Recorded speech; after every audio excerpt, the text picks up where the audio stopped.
So I want to thank everybody for taking the time this morning here. We have John Kemp from Advancing Eco Agriculture joining us as a guest speaker this morning. Can everybody hear me okay? Just give me a thumbs up if you would. Awesome. Okay. So we've had a working relationship with John since back in about 2011, 2012. For those of you that might not know John or maybe don't have a lot of familiarity with him and his work, John is also one of the pioneers to soil health in the regenerative ag movement. His depth of knowledge, his information, his understanding of soils and plants and how all of these things interact is one of the most complete that we've ever experienced within the regenerative ag arena. And so, again, thank everybody for joining us today. With that said, we want to cover a few particular topics here this morning. Number one, soil tests. It's a topic that continues to come up. We want to talk about those from a perspective of what do they actually tell us and what can we learn?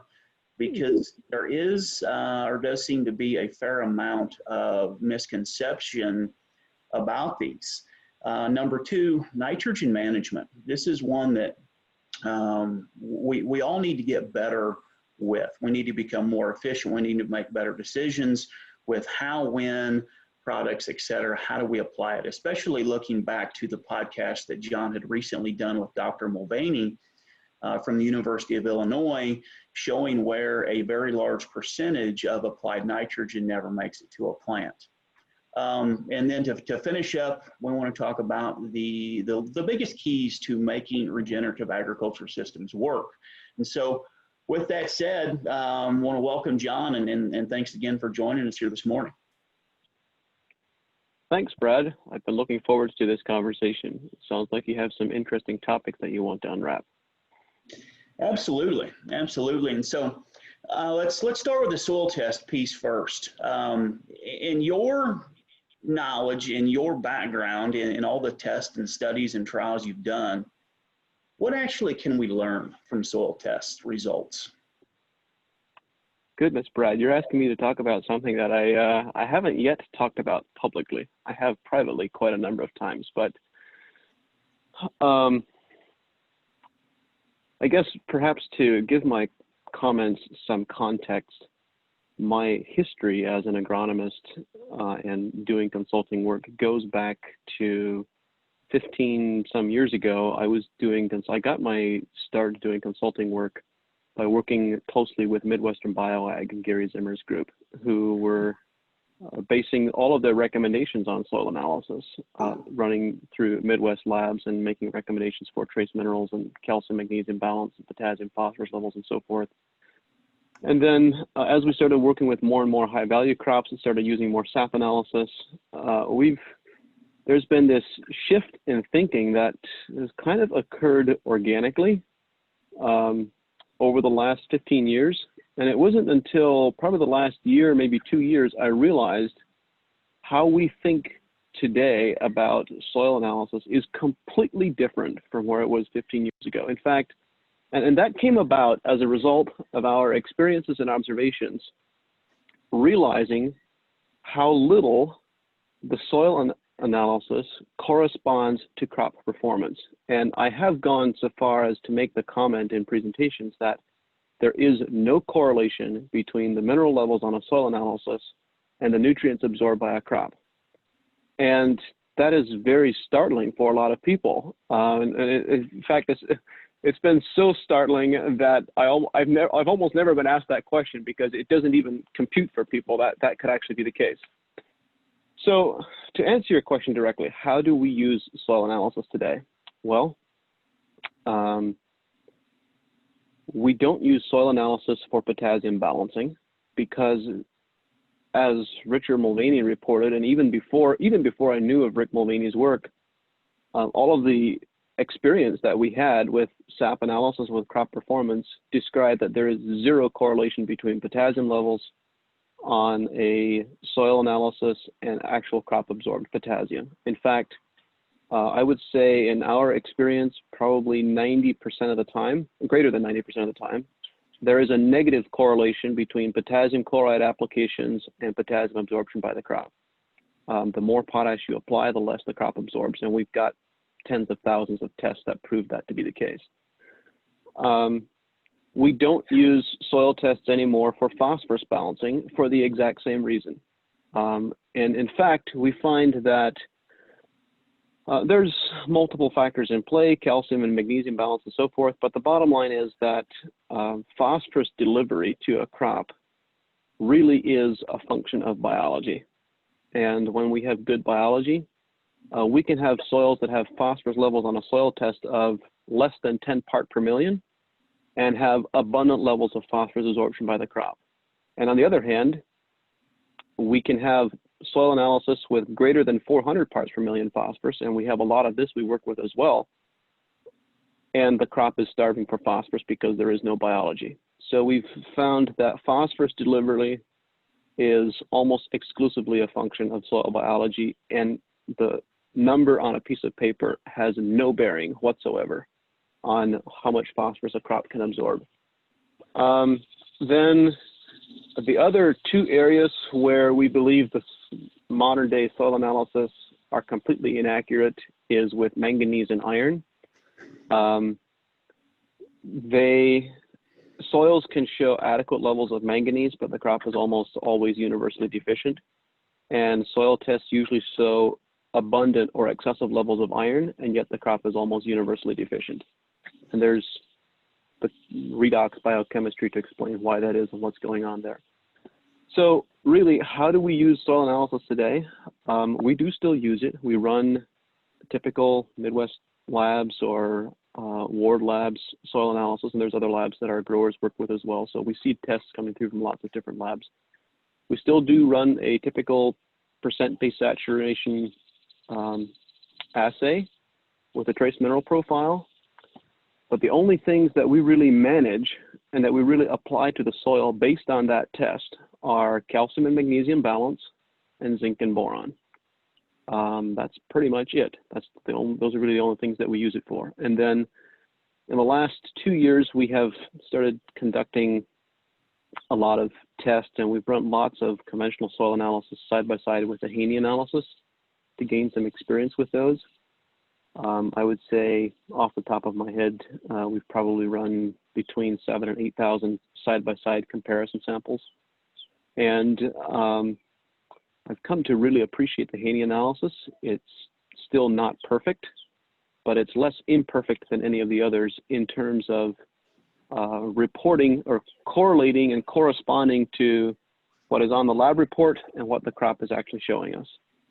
So yeah, that's my long explanation of how we use soil analysis today. Excellent. Well, you've touched on some tremendous key points, and it's some of the things that Adam and myself experienced back in about, starting in 2013 when we started doing some SAP analysis with you folks, and some areas where we were still playing the yield chasing game of pouring fertilizers and thinking that, okay, so 300 plus pounds of nitrogen and 300 pounds of DAP and 300 pounds of potash, more sulfur is going to, take us to where we want to go, because that was kind of the message from some of the people playing in corn growers trials at that point in time. And so we'd split a couple fields in 2014, which is still the best weather year that at least anybody in the Central Corn Belt has ever experienced, because we just didn't have much stress that year. But in these fields, we split them half and half, then came back and did SAP analysis on the half where we had spent a boatload more money on synthetic fertilizers compared to half the field where we had not applied any P or K, had started using some biological inoculants at the time, 180 to 200 pounds of total nitrogen. And we knew that year at about V10 that we weren't likely to experience any of these trials achieving 300 bushels or higher, because the SAP analysis was showing a tremendous amount of imbalance. The other part that we learned that year was the amount of money that we spent additionally on the DAP, potash, additional nitrogen, additional sulfur, which amounted to, that was over $200 an acre. honestly provided us zero return. And so, yeah, a lot of the comments completely match some of the things that we've experienced in previous years. Along with even some very low phosphorus and potassium levels that honestly still scares a lot of people when we see some of those. Yet based on SAP analysis, P and K levels in a lot of cases have been phenomenal. And what we found is phosphorus is one of the easiest from a biological perspective to fix in terms of getting enough into the plant. Yeah, when I was making my comments about soil tests, I completely missed one nutrient, which was sulfur. We do still rely on the soil analysis to give us an accurate reading. It's a fairly accurate reading of what the sulfur supply is, so I missed mentioning that. But completely agree with your comments regarding phosphorus, and we've actually started conducting more samples because we have been indoctrinated by mainstream agronomy to be scared when we get a soil report back that shows that we have very low phosphorus levels or very low potassium levels.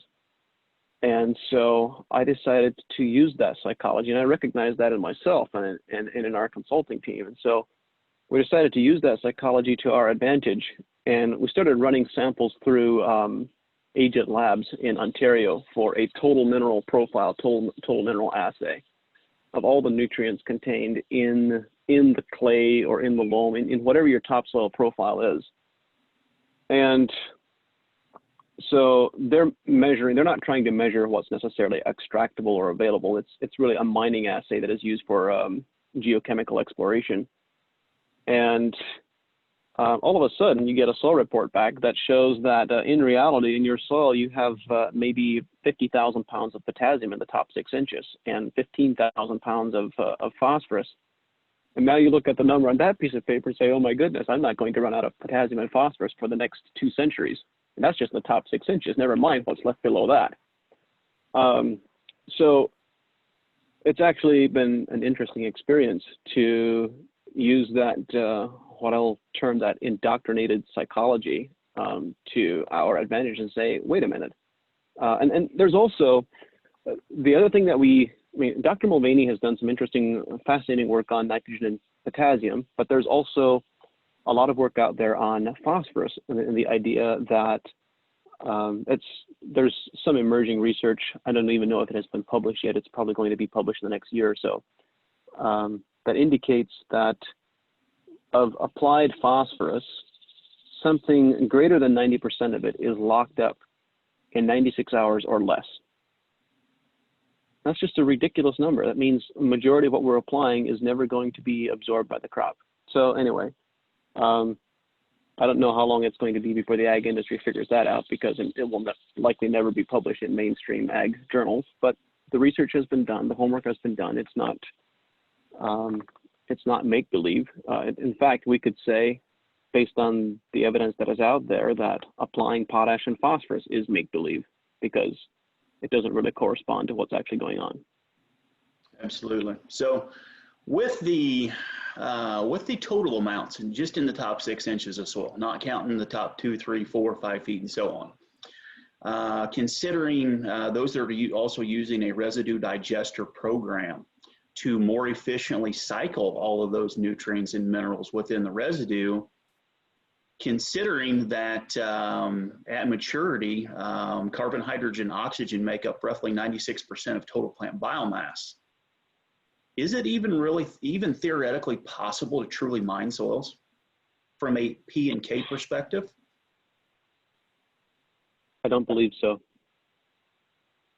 It's a fairly controversial statement and question as well, but the evidence suggests, we haven't run on a time horizon of testing this on a scale of centuries yet. So we can't know for completely certain until we run the trials for that long a period of time. But the evidence suggests that as we add more carbon to our soils, there are biological processes that are going on where 1 + 1 don't equal 2. They seem to add up to 11.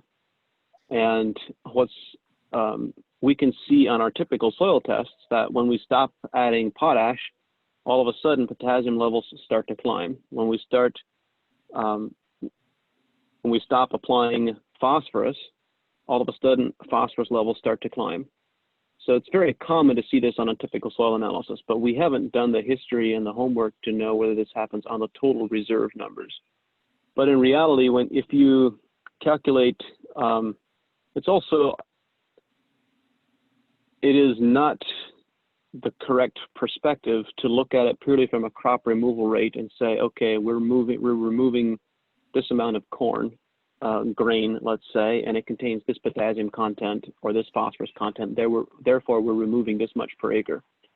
Because when you do the math, this is maybe getting into the weeds a little bit too deeply, but what we have observed in looking at a 5-year to 7-year time horizon, which is how long we've been paying close attention to this at this point, it seems there are biological processes occurring in the soil where you may have 50,000 pounds of potassium that show up on one mining assay, but then you come back 5 years later and do it again, and all of a sudden your potassium levels are now at 55,000 pounds an acre. So where did the additional 5,000 pounds come from? Were they locked up in the soil mineral matrix that they didn't show up on the first test? From the type of analysis they're conducting, you wouldn't think so. So I have some possible theories as to what might be going on. They're pretty far out in left field, but the data clearly says that something is going on that we don't understand.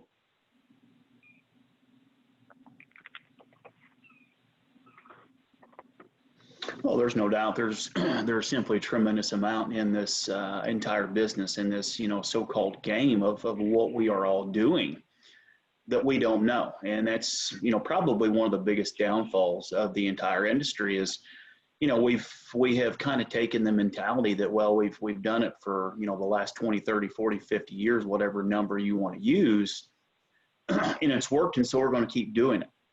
We haven't probably challenged status quo as much as what we should. Not necessarily, really the folks here in this group and on the webinar today, but just generally as a whole, farmers, consultants, et cetera, not challenging status quo. And so, really it leads us into the next topic, nitrogen management, especially in corn. You had made a comment in a recent podcast that you hate talking about corn because of how much it is mismanaged.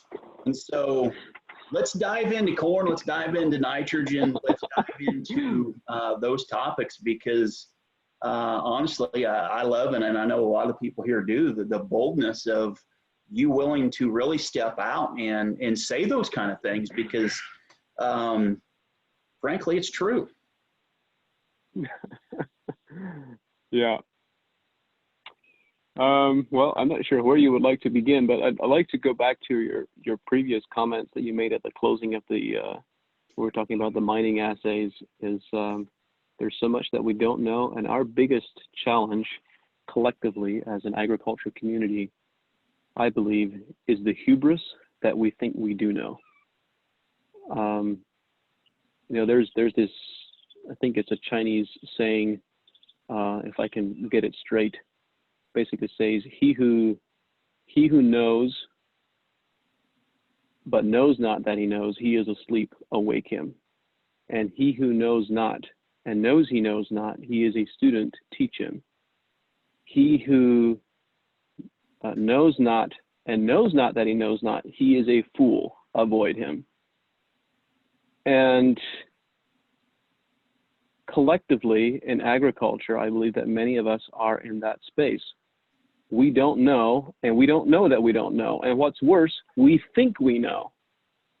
We think we know, so we're not open to new ideas and new information. So, in fact, for many of us, we would be the first step on this pathway, and I know that many of you here in this conversation have already made this step, is recognizing that, in fact, most of what we have thought to be true probably isn't so, and we need to revisit it from a fresh perspective. So anyway, regarding nitrogen and regarding corn's radical mismanagement, I am becoming persuaded that, so corn, when I speak about critical points of influence and genetic potential, corn has this genetic characteristic that's a very aggressive plant. It's a very aggressive grass. And I think the reason we are generally doing as good with it as we are on yields, and we think we're doing well, is because of that aggressiveness. We can kind of abuse it, and even when we abuse it, it's still going to do its thing to some degree. So what I will offer, though, what I will comment is that if mainstream agriculture, if mainstream corn production were to begin managing a corn crop as intensely as we manage fresh market vegetables and fruit, I think on a scale of tens of millions, perhaps hundreds of millions of acres, we would be touching 450 plus bushel per acre as a routine normal level. It would be considered normal as 250 bushel corn is today. And so what is required to achieve that and to accomplish that? Well, I've made this comment, and it's very real, that if someone were to, with the collective knowledge and wisdom that exists in the world today, if someone were able to bring all of that together and then sit down and systematically try to put together a nutrition management program that stresses a crop as much as possible and limits a crop's potential as much as possible, they probably couldn't do a much better job than the nutrition management system that has come up for corn. We do, and again, I don't know about the practices of you collectively here as a group, but mainstream agriculture systematically screws up so many things. One of the most idiotic things that I think can be done is to put on anhydrous ammonia applications in the fall, or to put on any nitrogen applications in the fall. We know that nitrogen is highly leachable. We know that it's highly soluble. We know that the ammonium that we're adding is converting to the form of nitrate. And then we're going to put it on in advance of all the precipitation that happens all winter long and in early spring. And when in reality, a corn plant, for optimal yield and optimal grain fill and quality and test weight, a corn plant should be absorbing greater than 70% of its total nitrogen requirement after V8. So that doesn't occur until mid to end of July. So why are we putting on nitrogen that is leachable and soluble and causes all kinds of biology screw-up problems in October? It's the stupidest thing that we could possibly consider from an agronomic perspective. And yet it's a mainstream practice. Similarly with potash and phosphorus applications. So anyway, I could really get out of my soapbox and have a little bit of a monologue, but I think I've expressed my perceptions in general. Is there anything you'd like to explore specifically, Brad? Specifically, how much are excessive nitrates in a plant not only hurting yields, but killing our profit? I would say excessive nitrate in the crop is limiting yields. It's limiting yield potential and reducing. Let me say it this way. If you were to apply nitrogen in the correct form at the time when the plant actually needs it, instead of as anhydrous ammonia in the fall, you can expect to have a 20 to a 30% yield bump just from that one practice alone in our observation. That's a big number. Oh, and by the way, it's less expensive too, because what we usually observe when we're actually using SAP analysis data is that the actual pounds of nitrogen, the quantity of nitrogen actually required for the crop, is just a fraction of what people are actually applying. And it's usually when I speak about how much nitrogen can be reduced by adding different amendments into the liquid 28 or 32 or whatever we're applying, I will publicly say that you can reduce nitrogen application rates by anywhere from 30 to 70% by using this different approach. And what I'm hesitant to say in a public webinar to a large group is that within our consulting work at AEA, I would estimate that upwards of 80% of the growers we work with cut nitrogen by the high range of 70%, not 40%. Mm-hmm. So reducing your nitrogen, your quantity, your pounds of actual applied nitrogen by 70% and getting a 30% yield bump doesn't even compute for most people. That's not supposed to be within the realm of reality. But what is actually happening, if we apply nitrogen in the fall, that converts to nitrate in the soil profile. And when the corn plant absorbs nitrogen in the form of nitrate, it does two things. First of all, it depletes that plant's energy and so it requires the plant to photosynthesize and produce about 40% more sugars per day than if it were absorbing ammonia or amino acids, ammonium. So it's a tremendous photosynthetic energy drain on the plant. And the second is that it also increases the plant's water requirement by about 30 to 50%. So you think about those two things. You are draining photosynthetic energy from the plant, and you're increasing the water requirement by 30 to 50% simply by putting nitrogen on in the fall.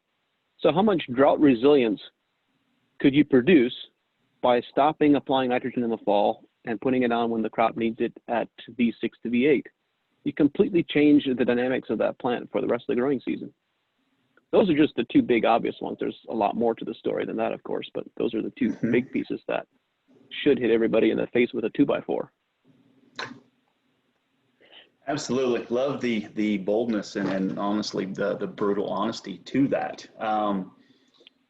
We've as a group, we often talk about the different vegetative nutrients, reproductive nutrients, nitrate being a vegetative, ammonium being reproductive.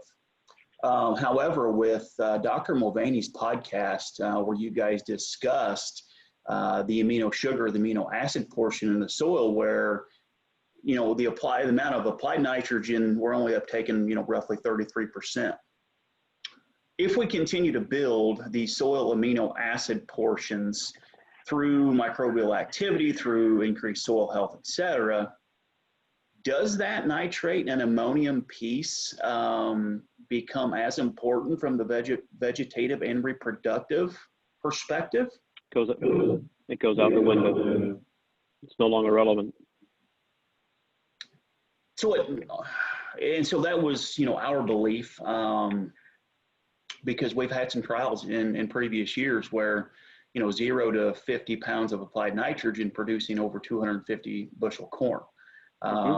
We got a couple this year with the same kind of potential, although the last 3 weeks we've been very hot, very dry, and no doubt some of the dryland crops we've definitely taken the top off of.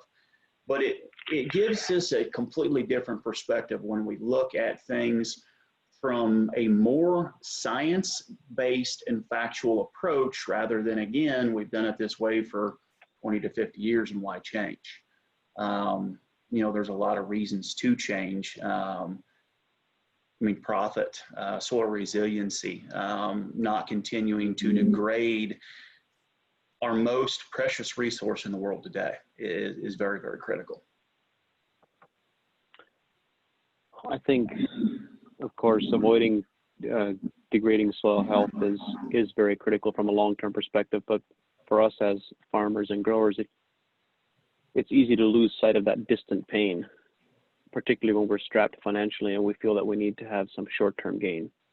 And so often when I'm having a conversation, and I know this is true for you as well, I tend to focus on the short-term profitability increase. And the reality is that I think more and more growers are recognizing that it is a fallacy to pursue yields and believe that high yields are going to translate to increased profitability, because the inverse is actually true. We've observed many times that, at least using the conventional approach, if you pursue high yields using a conventional approach, which involves pouring more products onto the field and spending more money for inputs, then the higher yields come at reduced profitability. And just before we started this event, Brad and I were having a brief conversation about what profitability is today for growers and what the potentials really are. Many of you may know that in July, we had a field day at Lauren Steinlager's farm in Northeast Iowa. And Lauren has shared this publicly, so I'm comfortable sharing it. He said that for the last couple of years, even with poor prices, their profitability has been in the neighborhood, every year has been greater than $700 per acre. And they're going to do that again this year, barring any disaster, of course. So $700 an acre.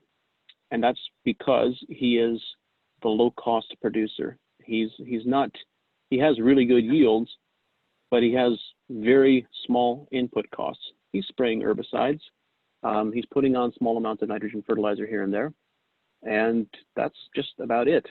And they have a track record of doing that for years. He was, of course, doing lots of other interesting stuff with relay cropping and intercropping and so forth, but using cover crops as well. So he has developed an entire system on his farm. It's not just going low inputs. So now that he's spent a couple of years figuring out this regenerative system to regenerate soil health and to grow his own nitrogen and solubilize his own phosphorus and potassium and so forth. Yeah, I mean, I can only imagine how many growers would. See, here's the interesting piece. Many growers would say that, oh yeah, they want to make $700 an acre profit growing corn and beans. They're all over that. But the moment they hear that they're going to have to figure out how to incorporate cover crops, and maybe they want to do some relay cropping with rye and beans in the same field. Maybe they want to grow corn on 60-inch rows of the same plant population and do cover crops in between those rows. That's where the wheels come off, because it's new, it's a different conversation, it's unfamiliar, and yet that's how they're successfully accomplishing that. So I find it interesting that the fear of change for many growers actually seems to overwhelm the profit motivation. That's pretty powerful fear, obviously. Fear can be very debilitating in making more sound decisions. There's no doubt about that. But the fact that, Lauren is netting that amount consistently should help some people, open some eyes. I would certainly think so, because it goes along the same lines of challenging status quo, the things we've, discussed here today and other points in time. But that is an amazing number. I mean, here in a recent meeting, we discussed profitability north of $400 an acre, and we had looks from the crowd or the group of, wow, you guys are really crazy. And here, there's a guy here, I mean, not too far from us, actually, Blake Wood and Will were at Lauren's farm when you were there here last month. But the fact that somebody is netting that amount consistently, and especially all the things that he's gone through in his life, is very, very amazing. Yeah. Yeah, and it's, I have a lot of empathy. I am a farmer. I'm not farming the last couple of years, but I grew up on a farm and farmed until a couple of years ago. And considering making significant changes it seems like a very risky proposition. But then we have to ask ourselves, how risky is it to continue consuming our own capital, to continue consuming our own equity? Can we really expect to do that and remain viable in the future? And what about the next generation that wants to come on and continue farming as well? So it's okay to be concerned and to be afraid of risk. But I think where we gain strength and the courage to go forward is to acknowledge it, to say, yeah, this is what I'm afraid of. And just ask the question, what is it exactly that I am afraid of? And what can I do so that I'm not afraid of making that change anymore? And we have, if we're willing to experiment and willing to be innovative, we can begin experimenting and doing lots of things that get us to a very different place. So if we look at Lauren Steinlage's work, if we look at Jason Mauch's work, Jason has gotten also to a pretty incredible place on the farm that he's managing and running with his dad, because he conducts dozens of experiments every year on which crop types and row spacings and so forth work well in his ecosystem. And that removes the fear, that's what usually removes the fear, is when you actually experiment and see what's happening and what's going on for you. And I think we should do more of that. I mean, we often want to do less. We want farming to be easy, and we want to spend less time out in the fields. Many farmers do want to spend less time with small scale plots and experiments and so forth. But I think we should do more. We should prioritize that. That's the only way that we learn, and it's the only way that we're going to consistently change things truly for the better. And again, more from the profit-based approach, because there's still a lot of people today that honestly still think we have to apply 250 pounds of nitrogen to produce 225 bushel of corn. A lot of misconceptions, and that's where the trials and doing some of our own work as farmers, as business owners, as managers is also very important to our success and future in this business. And you have something here collectively as a group that I think is one of the most important things to be successful in making this transition. I just had a fascinating conversation a couple of weeks ago with Terry McCosker from Australia, which is a name that few people in North America know, and that is regrettable. Everyone should know him. Terry and his organization collectively have introduced regenerative agriculture to 10% of all the land, all the farm acres in Australia in the last 30 years. That is a really big number. And the pathway to achieving that level of impact and that level of transition has one very key element, and that is developing peer support networks. Work together as a group of 4 to 5 people, because one of the fears that I experienced, and that I think many farmers experience, is the fear of what's the local community going to say? What is my family going to say? What are people at church going to say? What are the people at the coffee shop going to say? And so that holds us back. So we need to recognize that, acknowledge that. If we are truly committed to making changes in our operation, we have to provide a counterbalance to that. And the counterbalance to that is our own immediate peer group of 4 or 5 people that can stimulate us, that can hold us accountable, that we can have the true heart-to-heart conversations about what we're afraid of and what we need to, and they can stimulate our thinking on our operation as well. So these peer groups that they've developed in Australia of 4 or 5 farms, teams, husband and wife, sitting down together, getting together as a group once a month for 5 or 6 years as their farms transition, has been incredibly powerful. And so you have the framework for that potential right here in this group, and that's something that we need to develop a lot more of.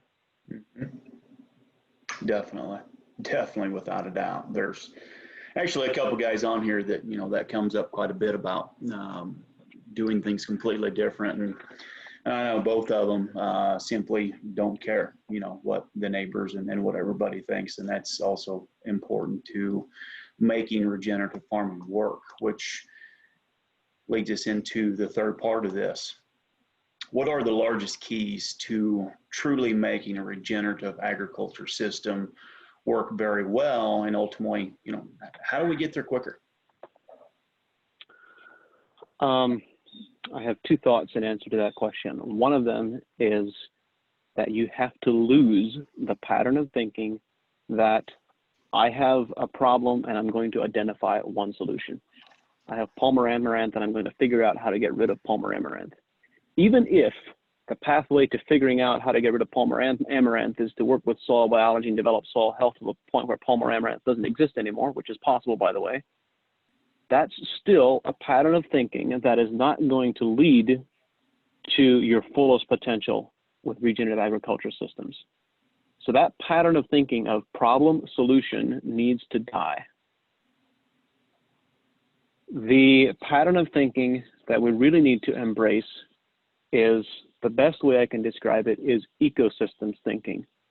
Of it's not one thing or not a dozen things that are going to change Palmer amaranth pressure, but we're going to change the entire ecosystem. We're going to change soil health. We're going to change perhaps the types of crops that we grow. Perhaps we incorporate livestock into the ecosystem. If we really start thinking in terms of how can I, maybe this just occurs in popped into my mind as a flash. But what if we were to think about farming in this context, in this question? How can I most efficiently produce the most calories and the most grams of protein per acre and per gallon of water, and then get compensated well for that? If we were to start thinking in that context, in that framework, all of a sudden we don't, and of course, with all the other things of improving soil health and improving the ecosystem performance as a whole, as being a part of that goal as well, all of a sudden we don't think of ourselves as being corn producers or being soybean producers anymore, or even of farming sunshine and water, or of developing soil. Those all need to be a result. They need to be outcomes. They shouldn't be the core driver that drives us in the first place. So all of a sudden, if we were willing to open-mindedly look at this and say, how can I have a farm in Illinois and I get this much rainfall, I have this topsoil depth, this is what my ecosystem looks like. How can I produce most efficiently the most protein and calories per inch of rainfall and per acre, and then be compensated well for that? I already know, because I've had the conversation a number of times, and you may have listened to them. I already know that the answer to that, if you ask that question openly and honestly, the answer to that question is not going to be corn and soybean production. It's likely to be grass-fed beef production. So we're having a conversation about Lauren Steinlage producing $700 per acre net profitability, growing corn, beans, and rye and buckwheat when it fits into his rotation. So that's 4 crops. But having done the math, I know that Lauren could make probably in the neighborhood of $1,100 to $1,200 per acre net profit growing 100% grass-fed beef.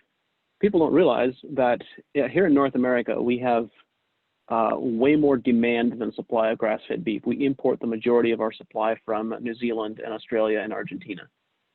And so there's a tremendous market. There's an undersupply. I have probably a dozen producers here in the local region that I'm good friends with, and all their beef is sold and booked out 18 months. The moment a calf is born, they have a buyer for it. It's absolutely crazy. There's way more demand than there is supply. So that's one. I got so wrapped up in that, I lost the second part of my answer to your question. What was the original question anyway? The original question was, what are the key points of making regenerative agriculture work very efficiently and quickly? Yep. The second point comes back to me now very clearly. If you want to do this very quickly, if you really want to gain the momentum, you have to stop the poisons. It's just that simple. There's no way around it. You have to stop poisoning your land. And Brad, in the conversation we were having earlier, you shared with me a couple of podcast episodes that have been really influential and powerful for you, Rick Mulvaney's being one of them. I've also found that for many people, the conversations that I've had with Michael McNeil have been very powerful. And Michael's a good friend of mine. I have a tremendous respect for him. And he has been able to say something that most people would be tarred and feathered if they said, and that was, you have to stop poisoning the soil. Just stop, completely cold turkey. And Michael is, I'm not sure how many people heard that and really believed it to be possible and to be true.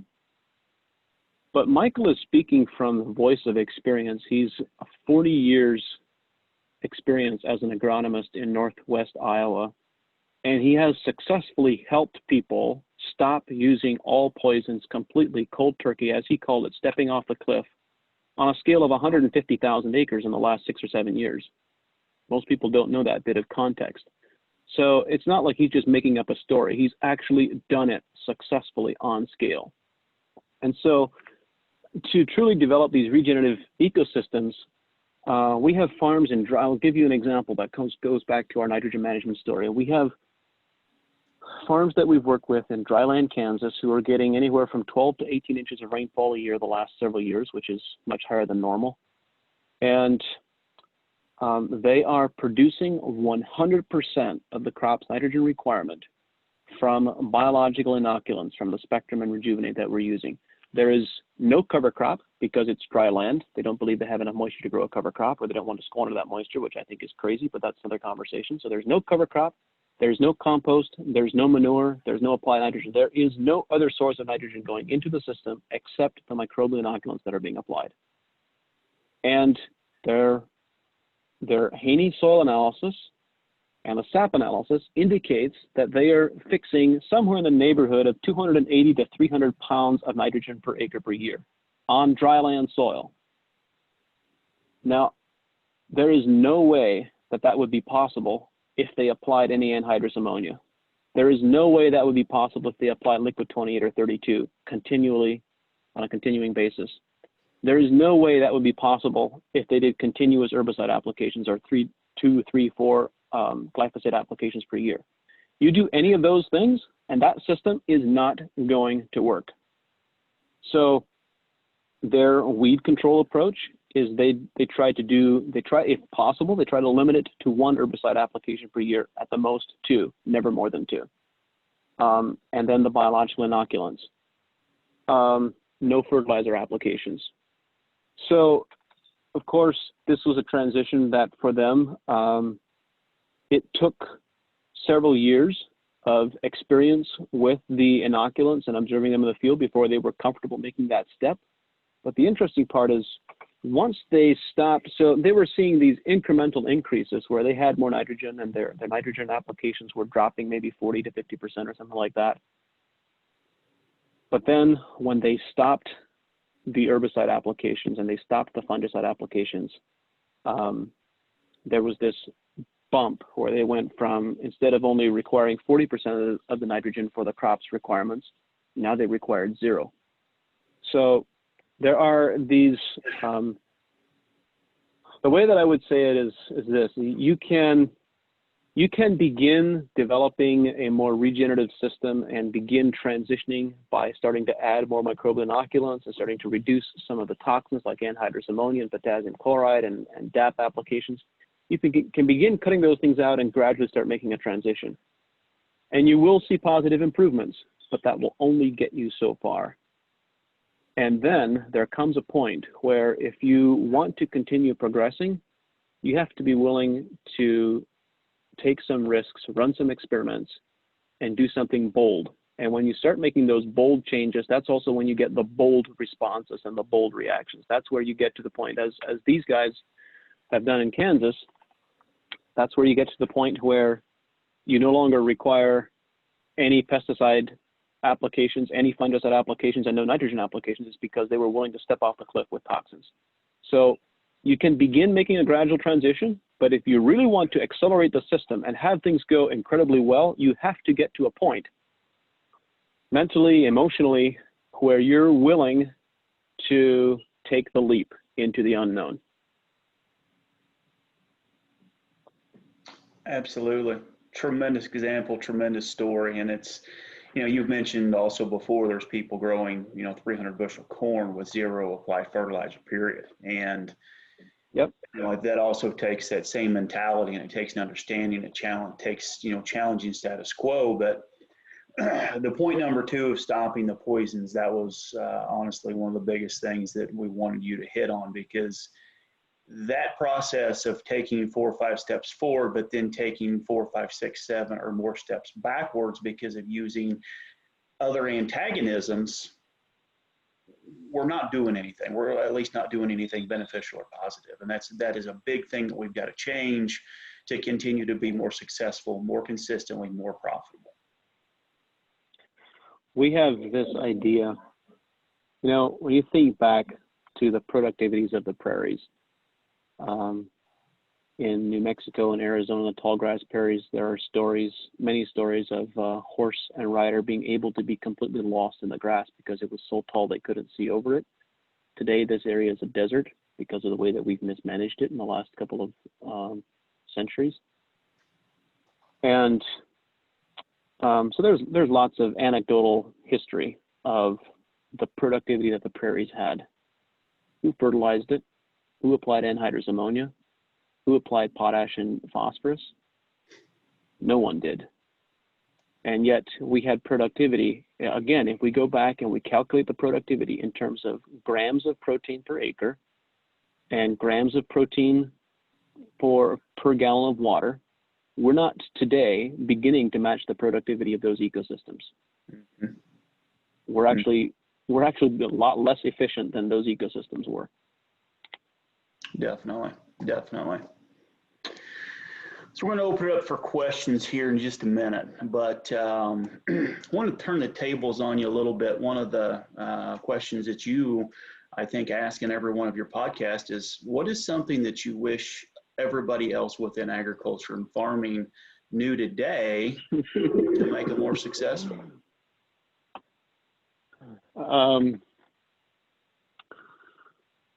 There's probably a couple of different things that I could come up with, but I think the most important one that if people truly realized would really revolutionize your entire perspective, and that is the realization that plants, healthy plants in healthy ecosystems never, ever absorb ionic nutrients.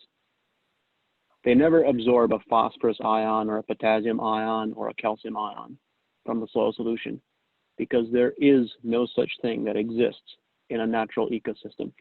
When you consider the forest, how do you think trees absorb nutrients? When you consider the prairie, how do you think the grasses on the prairie absorb nutrients?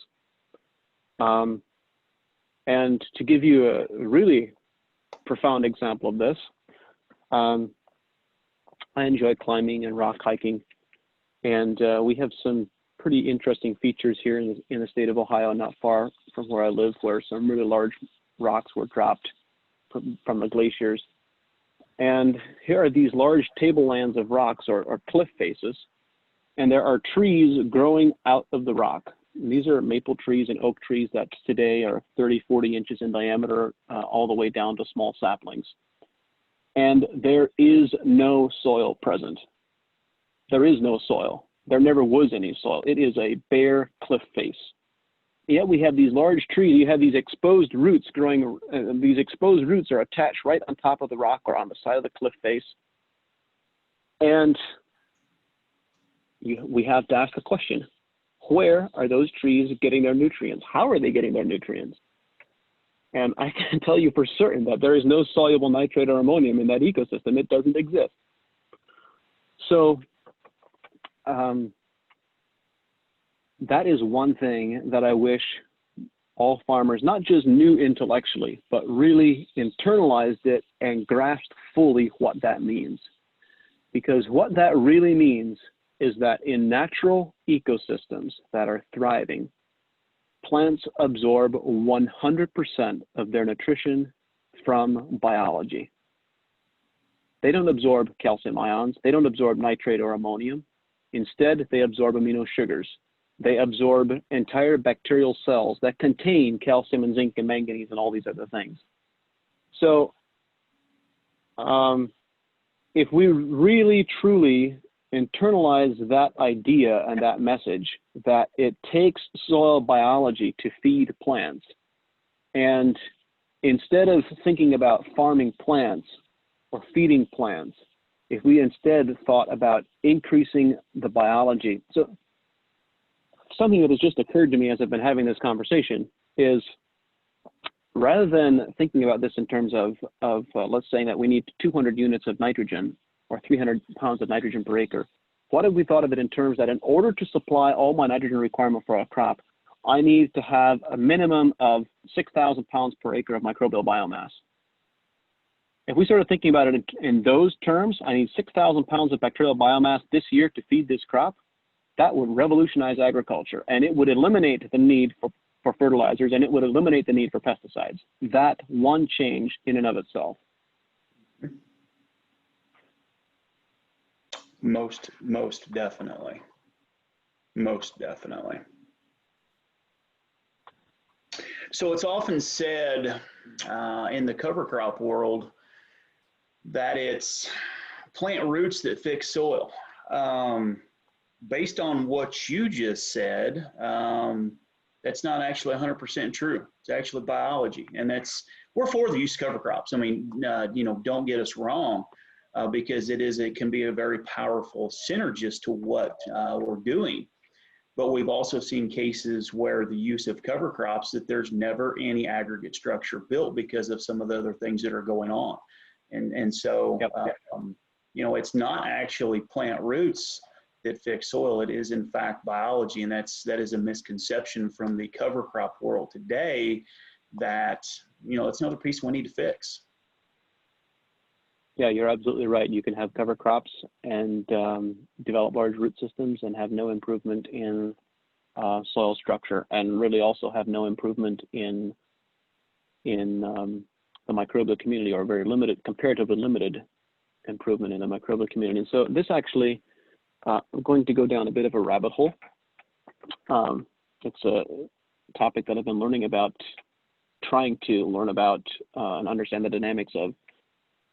So in the past, I have said that it takes healthy plants to create healthy soil, because when you have healthy plants that are photosynthesizing at much higher levels, they're producing a lot more sugars, sending a lot more sugars out through the roots as root exudates, and feeding more soil biology.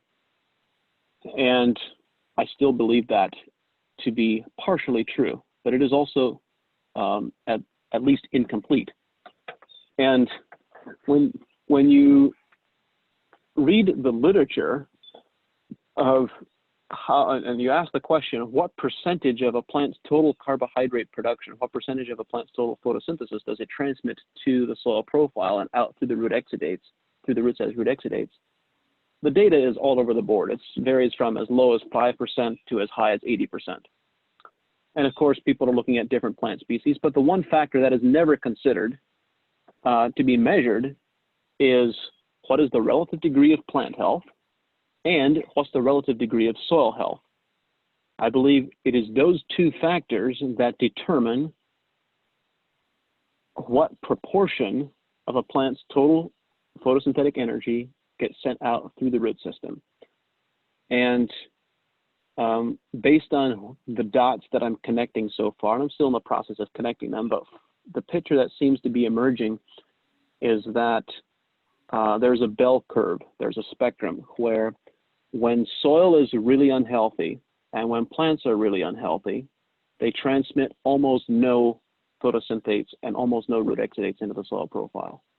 And so this is, to your point, Brad, is when people are still doing lots of negative things and they're still damaging soil biology, they might be growing cover crops, but they're not really getting a significant benefit from them.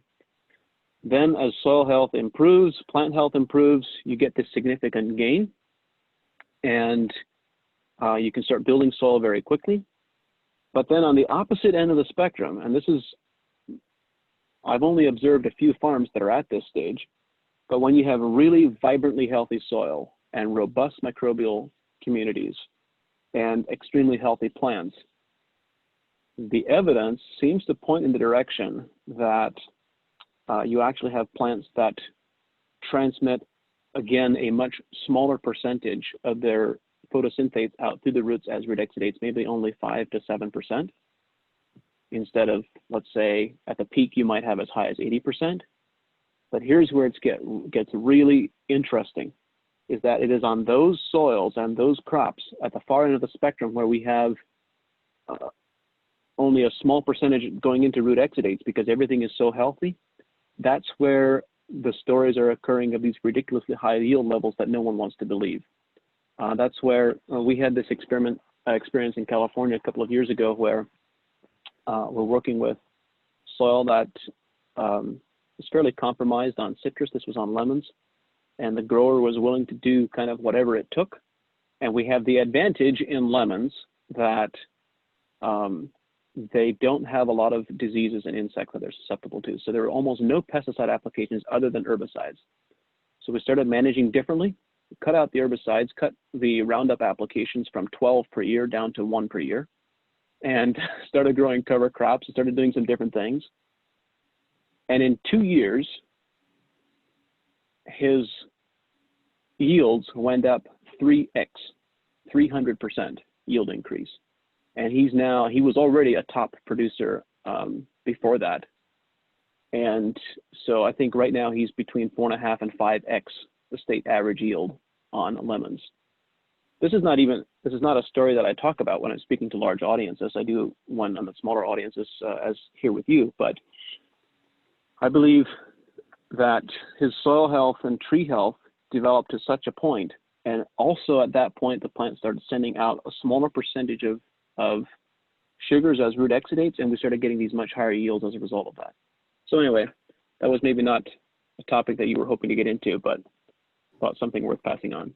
Oh, absolutely, and it still fits the bill. And you know, regardless of whether it's corn production, soybean production, wheat, rice, lemons, peanuts, whatever, in the same manner of how the basic principles of soil are the same, whether it's a sand or a gumbo or anything in between, the principles of growing crops really are also the same. And you know, we tend to put ourselves in our own little rabbit holes at some point in times, and have these blinders that keep us from trying some of these things.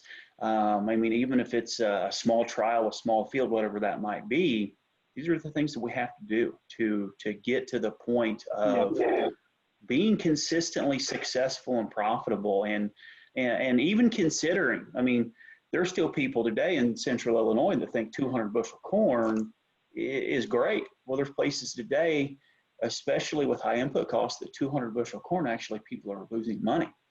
And so you start, you know, thinking 2x, 3x, 4x, 5x, the current average yields in central Illinois, you're talking 600-700 bushel. Yep. At that point in time. And so, very good discussion. You've probably heard the podcast interview with Don Huber where I talked about the yield trials that they were doing back in the late 70s, and Absolutely. they were pushing 450 bushel per acre on in Illinois and Indiana and Iowa. Yeah. And on a field scale on thousands of acres. And so it makes me wonder what we've lost. And yeah, there's lots of things that need to be rediscovered and re-implemented. Mm-hmm. Absolutely. So let's open it up to some questions here. Vivian asks, she says, mycorrhizae, question mark, is that, Vivian, is that, how important are mycorrhizae fungi?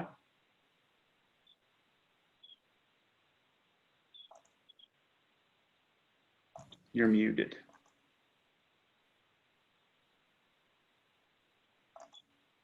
You're still muted, Vivian. Can you hear me now? Yep. Hey, there we go. Yeah. No, that was me, I've also marveled at trees growing out of rocks, and think, would love to see a mycorrhizal colonization test on the root system and see what's going on there as a hypothesis. But my question was just more about the example you just gave about, firstly, hi and thank you. And I listen to your podcasts all the time. So glad to be here. The example you just gave with healthy soil and healthy plants, where the exudate production is low, but the health of the system and the yield is high. Do you think that the health of a system do you think it's more about the quality of the exudates as the system improves and not necessarily about the quantity? And does the system allow, as it's healthier and in equilibrium, that the low amounts of exudates actually entering into the soil system is actually maintained because of the quality of the exudates? It's changing depending on what is present in terms of soil ecology and what kind of nutrients are made available to the plant, and this cycle of things improving. That means the plant's ability to produce different kind of exudates is changing and so the system is just becoming more efficient in that way. And does this exudate production in the soil shift depending on what kind of plant you're considering, i.e. corn versus a tree? That's an awesome question. Thank you. So thank you for being here. I think the the brief answer to your question is yes. That exudate quality certainly changes the microbiome significantly. It changes the ratios and proportions of different species that are there. It changes potential pathogens into beneficials. There are lots of changes that happen to the soil microbial community as a result of higher root exudate quality. Then that was part of your question. The other part of your question, if I would paraphrase it, is what we're speaking about. We're speaking about not just the quality of the microbiome, but also maintaining and sustaining a large population. So how do you sustain a very large population when you're actually giving them less food? How is that mathematically possible? How does that possible? How can that possibly work? And I'm smiling because the answer is in an area of research that I'm really intrigued by, and it's also an awesome rabbit hole that kind of makes your head spin when you first start getting into it. But the answer is that it has nothing to do with the food source or the biochemistry of what's going on in that ecosystem or the exudate quality. That if we are looking for answers in that area, we're likely to be disappointed because the answers are actually in another area. And the answers are in the area of biophysics rather than biochemistry. So if you'll indulge me, I'll go down this rabbit hole for just a moment. Here's the interesting part. Plants don't grow from nutrients. They don't grow from nitrogen and calcium and potassium and phosphorus. And similarly, bacteria don't grow from sugars and root exudates. In reality, all of these living systems are fundamentally electrical. And the way that it should properly be expressed is to say that plants grow from the energy that they derive from nutrients. And bacteria grow from the energy they derive from sugars. That begins pointing us in the right direction. And the final conclusion, if we follow that pathway, all of a sudden we realize that we can have energy coming into the system that is not associated with a chemical compound, and that is electromagnetic energy in its various forms and nuances. So if you look at the trees that are growing on a bare rock face with no soil present, and you measure that rock, you will find, there's also many rocks for which this doesn't happen. You will find that the rock formations that support this type of tree development are universally paramagnetic rock, and they conduct a magnetic current.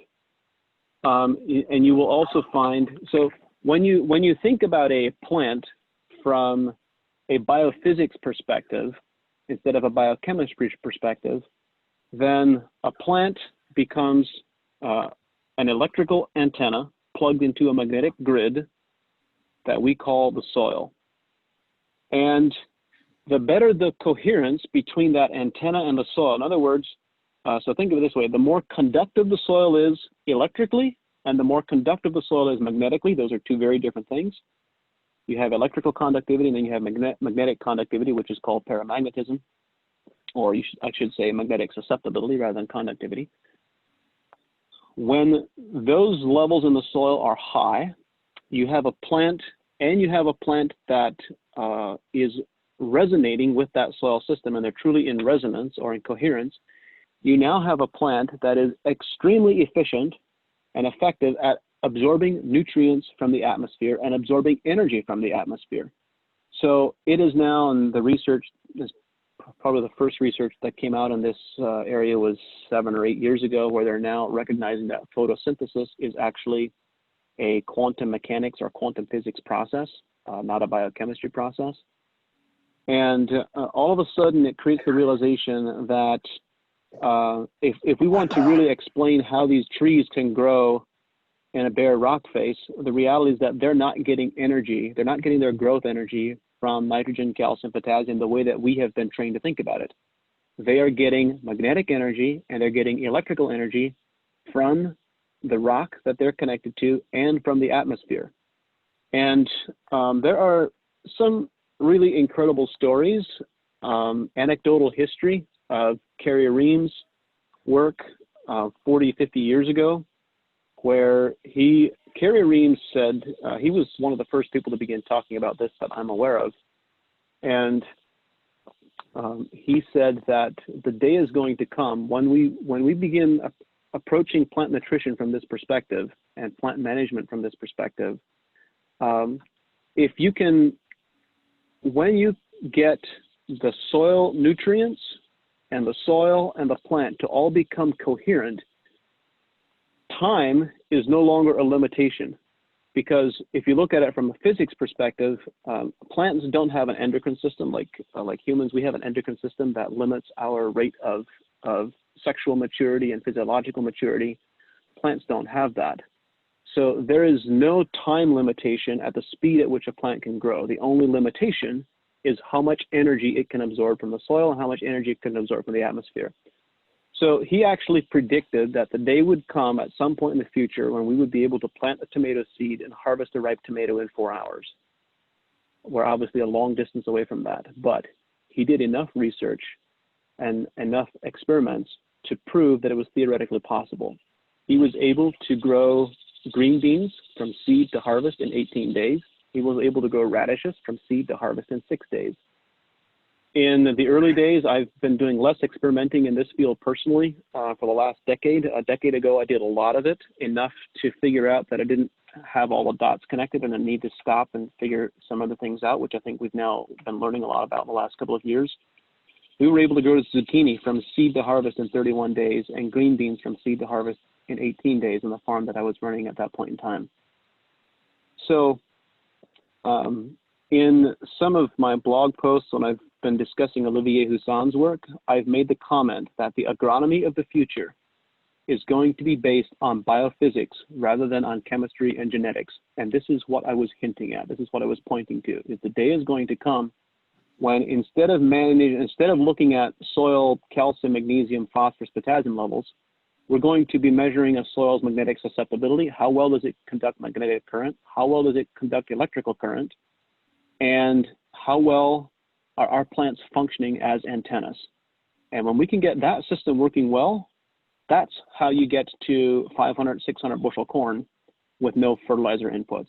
That's the pathway I believe to getting there. So anyway, that's the first time I've had a conversation outside of our team talking about that. Well, there's simply a lot of truth to that, though, and the importance of paramagnetism, the importance of energy, the importance of all these things that we as an industry completely still ignore today. And Vivian, thank you for the questions, and John for the discussion there. But I thank you again for touching on paramagnetism and energy and how important those two things are to building more successful, more resilient systems. Second question, how quickly can we change from our fall applied anhydrous ammonia and applied P and K to this kind of a system? Do we have to build bio first? What's your thoughts? Based on our experience, when we first begin working with a farm, anhydrous ammonia and potassium chloride and DAP all get cut to 0 out of the gate. If we do need nitrogen, it will be applied in the form of liquid 32 or liquefied urea in season when we need it, or whatever form makes sense based on the farm's application methods. But anhydrous ammonia is a no-go, as are potash and DAP. And then to increase our comfort levels, we tell our growers all the time to say that we're going to change the sources. Rather than using potash and rather than using DAP, rather than using anhydrous ammonia, we're going to run soil samples to see what is there. And then once we get in season, we're going to start with sap analysis to measure what the crop actually needs. And you wouldn't believe the number of times that growers have called up and their corn is at V5 or V6. And on the sap analysis, it shows they have surplus nitrogen and they haven't applied any, or they've maybe applied 20 or 30 pounds. And they're freaking out about how luxuriant their plants are and the incredible nitrogen quantity that they have. And they've only applied a fraction or maybe none of what they had historically. So I would suggest that if you want to make this transition, do so based on data and not on guesswork.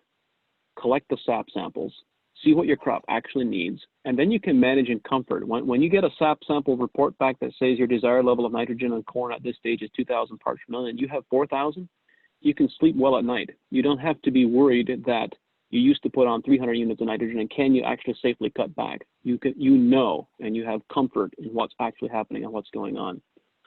So to continue describing our process and our approach, our typical recommendations are when we start, we'll start by making recommendations for seed treatment of BioCoat Gold and in-furrow nutrient mix that contains trace minerals and humic substances and seaweed and so forth. And then we cut all the anhydrous ammonia, we cut all the potash, we cut all the DAP, and we cut all of the preventative fungicide applications, which there is no such thing. That's the stupidest oxymoron. That's like applying anhydrous ammonia in the fall. There is no such thing as a preventative fungicide application. The science that, again, is being squashed and not talked about publicly says that when you apply a fungicide, you actually create the susceptibility to the fungus that you're trying, or the whatever it is you're trying to protect from, in the course of the next 7 to 10 days. The more you apply, the worse your susceptibility becomes. So I think it's a total racket, but anyway. So we cut all of those, and then we cut any miticide or insecticide applications based on known need. So once we're doing the crop scouting and we see that we actually need it, we'll put it on. But usually we find our growers cut those applications usually by 70 to 80% in the first year as well. So that's the approach that we take. Did that answer your question well, Brad? I believe so. Tyler, did that answer your question?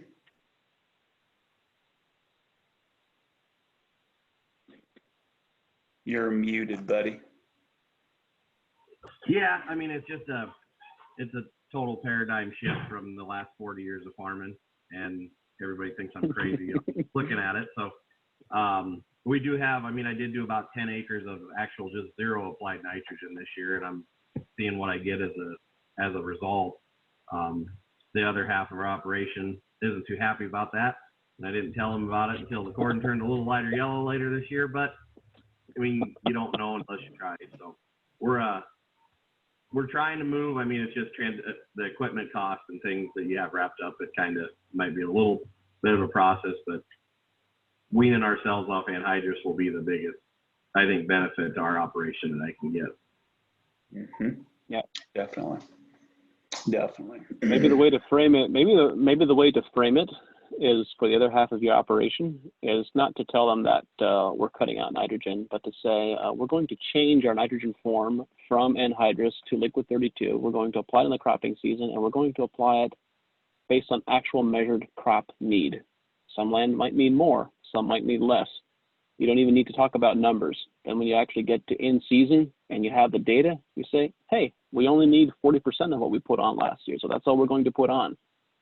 That can transition the conversation a bit more comfortably. Absolutely. Very good points. Is a tillage pass less detrimental to soil biology than a herbicide application?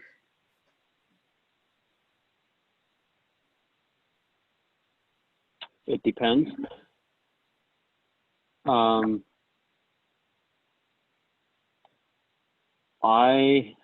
It's context dependent. The answer is what defines a tillage pass. If you're using tools such as the curse buster or a yeoman plow, and you're only tilling very lightly, then the herbicide application is probably more damaging. It's more damaging compared to those. But if you're deeply and aggressively tilling soil in the entire soil profile to a depth of 5 to 6 inches or deeper, and all the soil is being aerated and moved, then that tillage pass is probably the most damaging. And to your point, Brad, I think there's a lot of dogma when it comes to tillage, which is unfortunate. There are very intense opinions on both sides of the aisle that no-till is the only way to go, and then that tillage is not the problem that it's made out to be.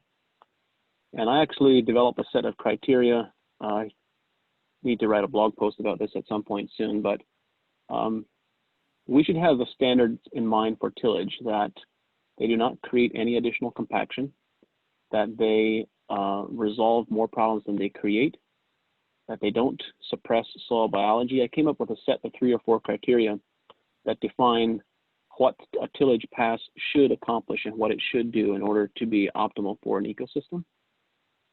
And from what I've observed so far, there are very few types of tillage that meet those criteria, but there are 2 that are not widely known. One of them is the instrument or the tool that is known as a curse buster from Jim Martindale, and the second is the yeoman plow from Australia. Those are 2 tools that have the capacity to lift and aerate the soil without creating additional compaction and without suppressing biology. And the curse buster also has the capacity to terminate crops if you set it very aggressively. So those are 2 tools that I think deserve to be much more widely known and utilized, and that we shouldn't take as dogmatic a perspective that tillage is a universal evil, because I don't think anything is universally black and white.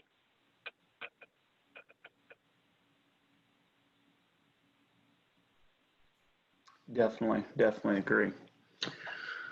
Nitrogen amounts and application times can also change based on the weather. Lots of rain versus very little rain. This is very similar to conditions we have gone through, especially in the Central Corn Belt in the last several years. It either rains all the time or not at all.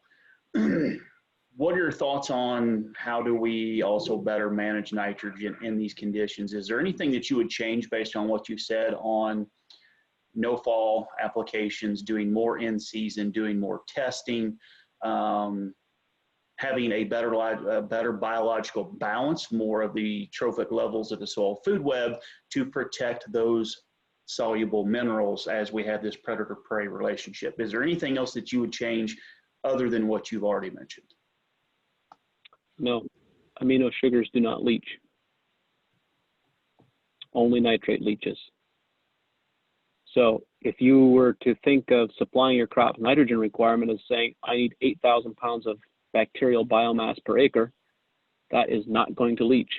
Doesn't matter if you get 40 inches of rainfall in a month, it's not going to leach. And so that is how you can supply your crop's nitrogen requirement. That's how the system was designed to work. Very good. I wrote a blog post, and I'm sure you're doing some of this work already. I wrote about how to add molybdenum and sulfur and humic substances and so forth.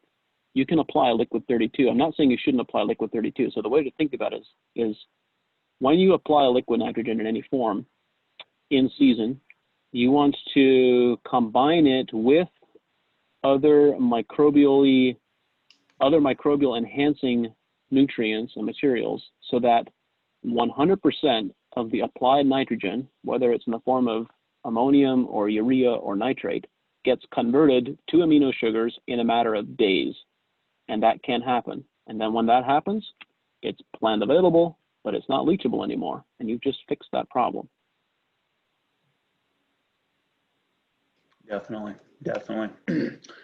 Well, John, we thank you tremendously for your time, for your information, for your knowledge, and sticking around here for another 30 minutes after the set time. We want to be respectful of your time as well as everybody else on here. But again, John, thank you very much. Thanks for everybody else for joining us here this morning.